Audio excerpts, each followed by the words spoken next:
Shalom, perkenalkan nama saya Angelo Olivia Simanulang. Saya jurusan Pendidikan Agama Kristen semester 5 grup F. Di sini saya membuat video yaitu yang bertujuan untuk melengkapi salah satu tugas perkuliahan saya, yaitu pada mata kuliah Pak Dewasa atau Keluarga yang diampu oleh Ibu Damayanti Nababan MPDK. Selanjutnya di sini saya akan menjelaskan perencanaan pelaksanaan kegiatan Pak Dewasa terhadap dewasa awal, yang dimana saya melakukan PA atau penilaian Alkitab terhadap mereka. Berikut videonya. Shalom buat kita semua. Shalom. Sebelum kita memulai PA kita, terlebih dahulu kita ibadah terlebih dahulu. Kita menyanyi, kami puji dengan riang. 2, 2, 3 ya. Kami puji dengan riang Dikau Allah yang besar, bagai bunga terima siang, hati kami pun mekar. Kabur dosa dan derita, kebimbangan telah lenyap, sumber suka yang abadi, beri sinarmu yang menyerah. Sesama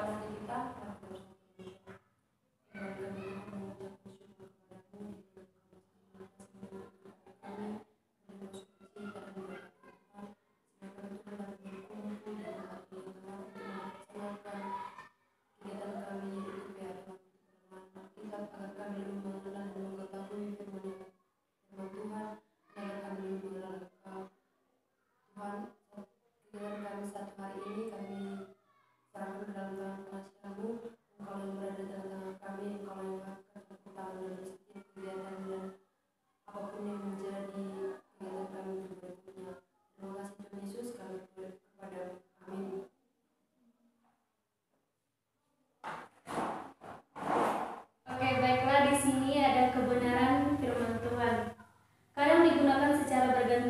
dengan frase firman Allah, kebenaran firman Allah, kebenaran Alkitab, dan kebenaran firman Tuhan yang menunjukkan kepada Alkitab.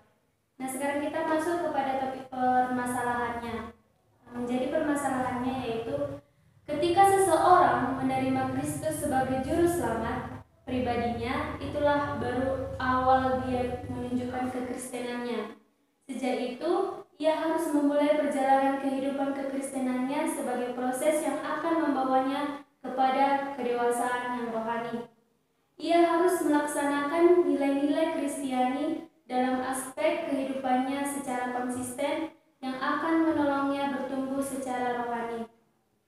Nah, di sini proses menjadi dewasa secara rohani itu merupakan suatu tantangan tersendiri bagi orang-orang Kristen. Mereka akan mengalami berbagai hal yang menguji mereka untuk membuktikan keteguhan iman dan konsistensi mereka terhadap firman Allah. Mereka diperhadapkan dengan berbagai pengaruh tentang nilai dan kebenaran yang dimiliki oleh setiap agama dalam lingkungan masyarakat dimanapun mereka berada.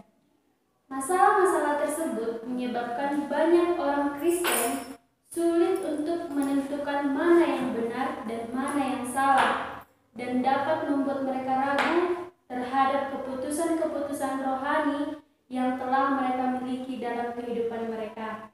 Di sisi lain, perkembangan teknologi yang ada membuat dunia seakan menjadi kecil. Segala informasi dengan mudah diperoleh dan pekerjaan pun semakin mudah untuk dilaksanakan. Namun, semua perkembangan yang tidak selalu memberikan pengaruh yang positif. Semakin besar perkembangan teknologi yang ada, semakin besar pula pengaruh negatif yang akan kita hadapi. Selain itu, pengaruh lingkungan masyarakat pun pada umumnya menonjolkan berbagai tindak kekerasan dan kejahatan. Apabila orang-orang Kristen lebih banyak dipengaruhi oleh hal-hal yang negatif, maka dapat mengakibatkan menurunnya nilai rohani dan moral Kristiani.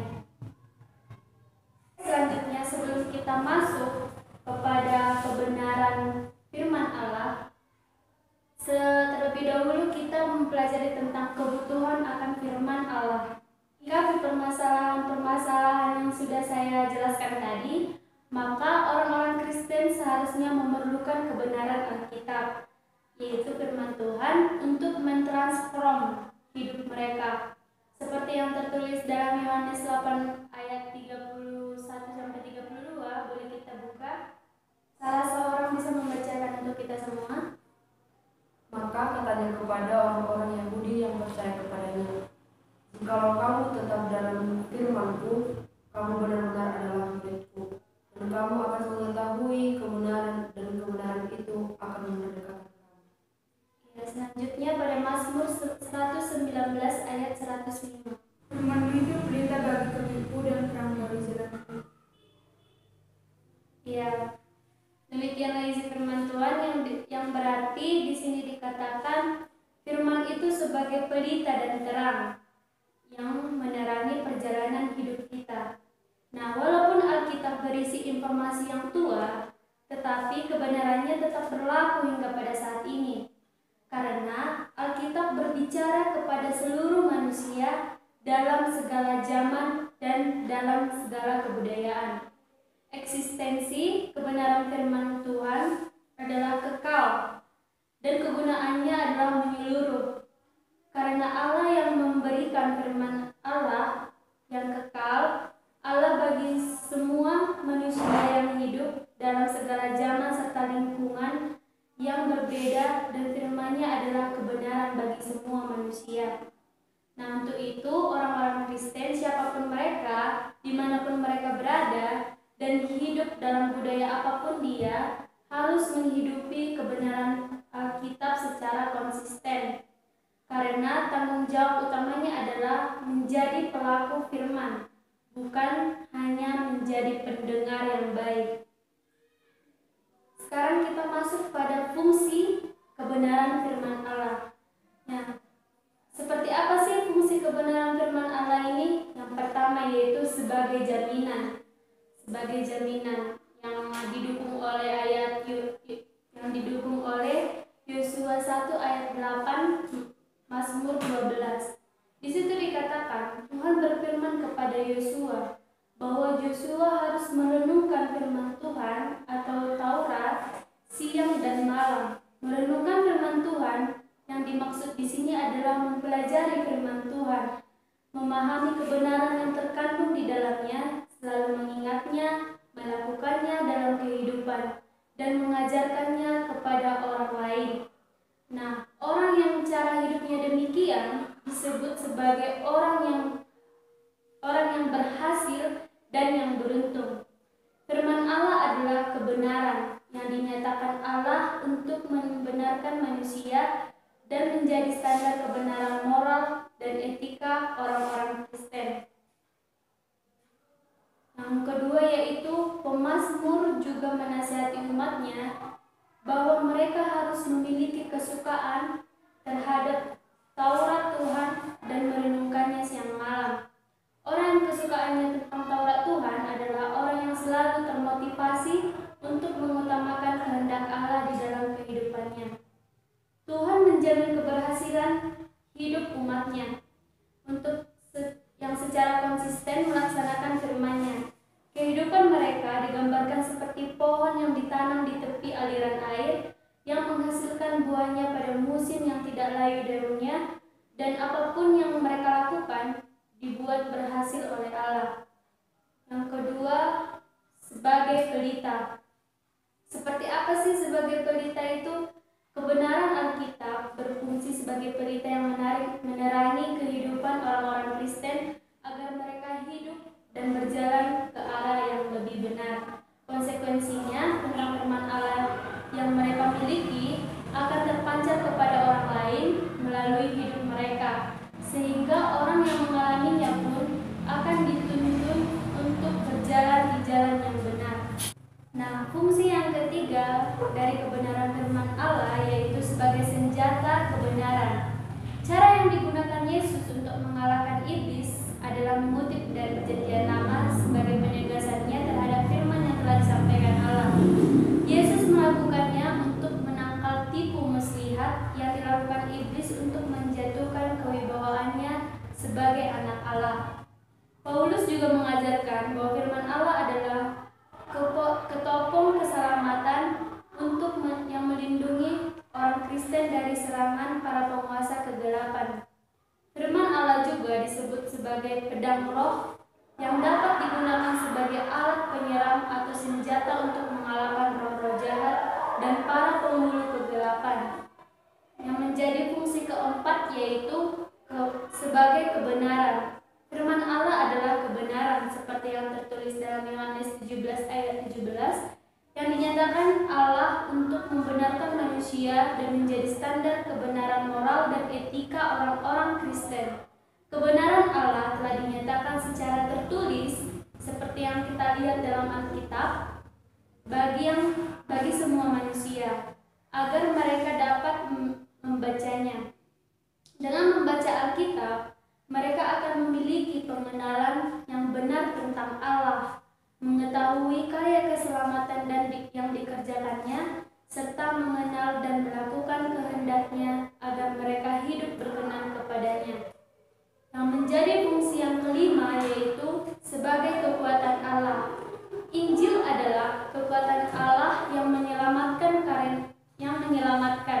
karena di dalamnya terkandung kebenaran Allah yang memimpin manusia untuk mengenal dan menerima Kristus sebagai juru selamat, memiliki kekuatan untuk melawan dosa dan memampukan orang percaya untuk hidup dalam kesucian. Dan fungsi yang keenam yaitu sebagai pengoreksi. Firman Allah adalah hidup dan bekerja secara aktif dalam diri manusia.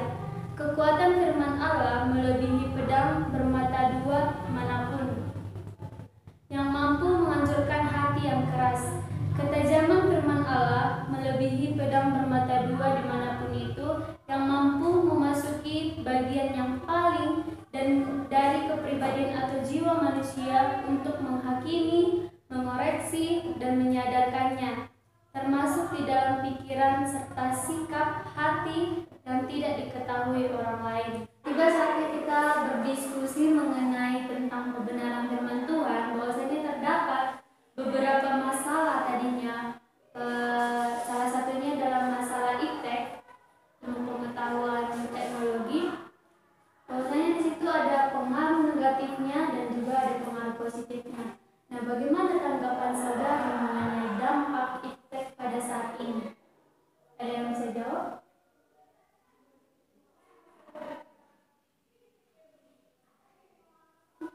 Baiklah, saya ingin menjawab pertanyaan atas dampak positif dan negatif dari iptek.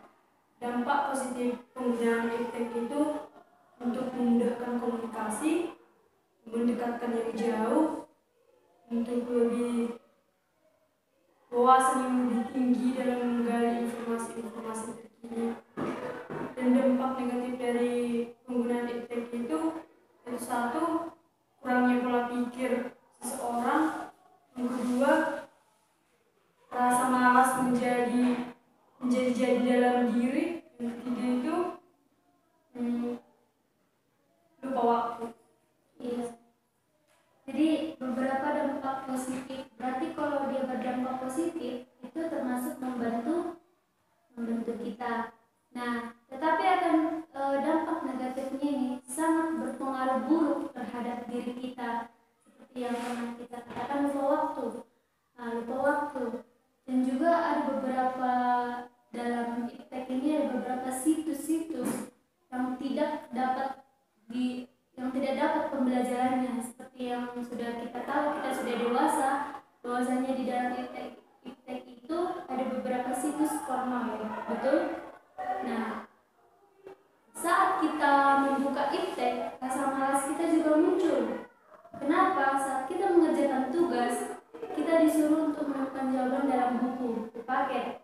Nah, akan tetapi saat rasa malas kita datang, kita mencari jawabannya ke Google, Google. Jadi wawasan kita tidak bertambah. Jadi kita tidak bisa menemukan kebenaran terhadap pengaruh negatif dari iptek ini. Nah, yang menjadi bahan diskusi kita yang kedua yaitu kebutuhan akan firman Allah. Seberapa butuh kita dalam kebenaran firman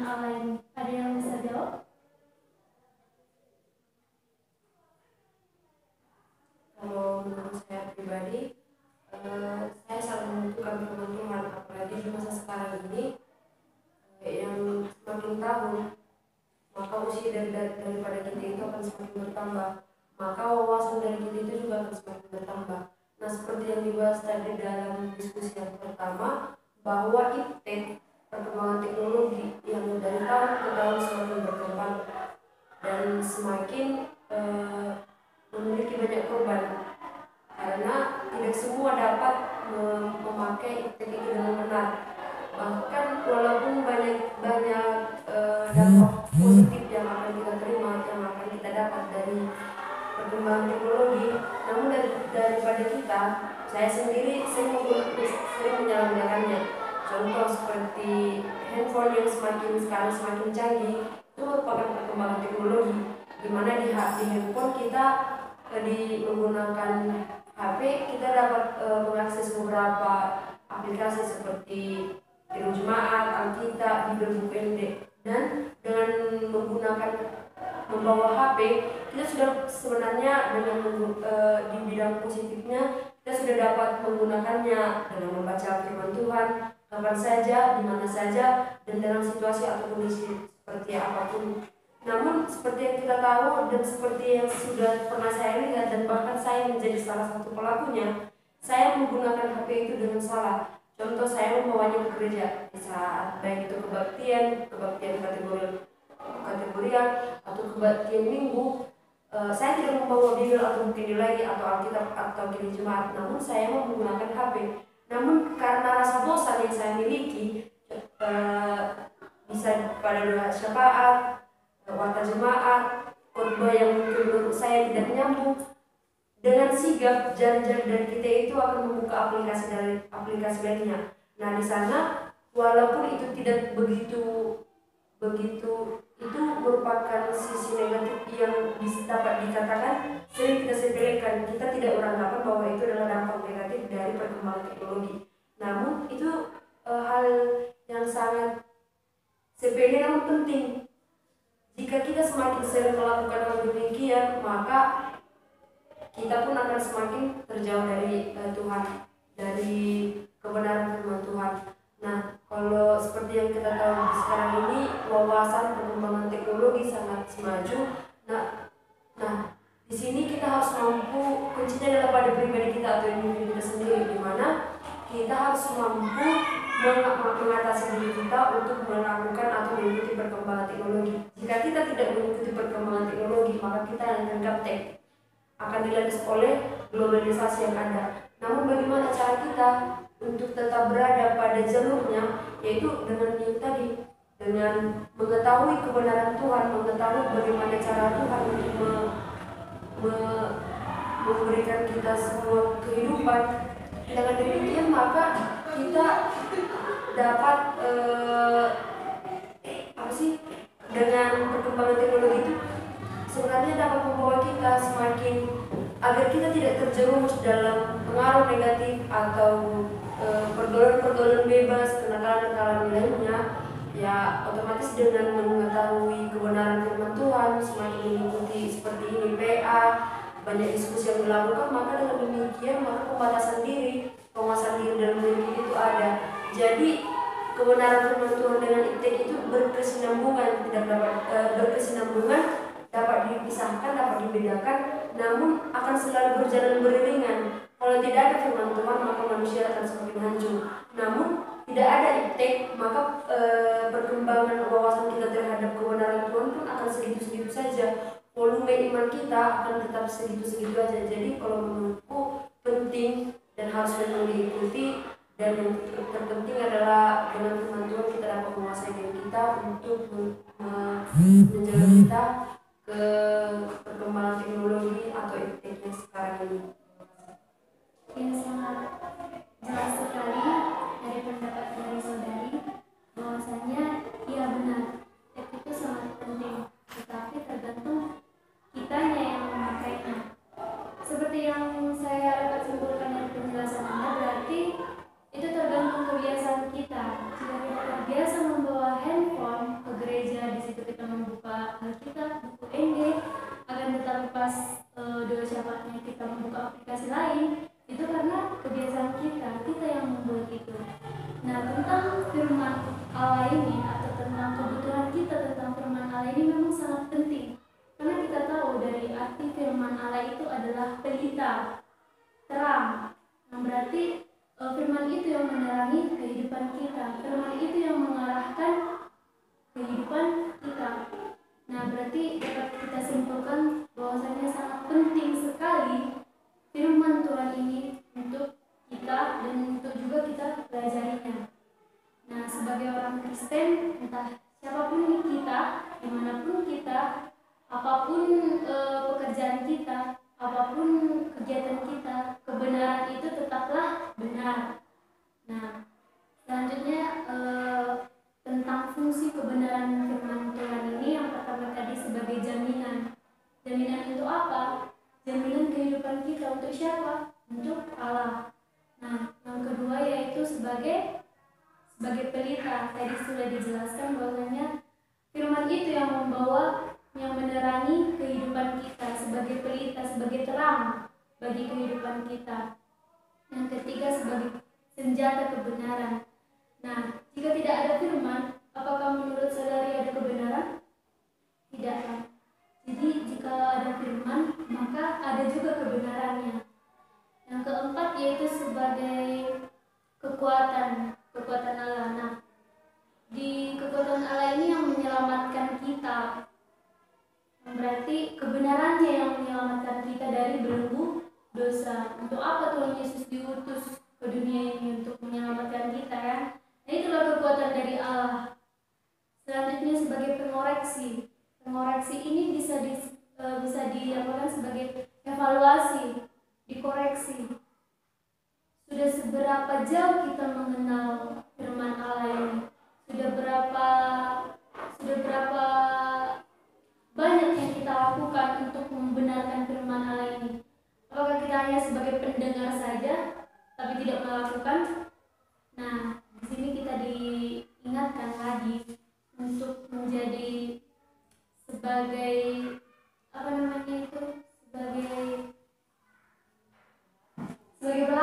sebagai pelaku firman Tuhan, misalnya mengajarkan firman Allah kepada sekolah minggu, itu kan sebagai pelaku, kita sebagai pelakon utamanya di dalam hal tersebut. Baiklah, demikianlah hasil diskusi. Hasil dari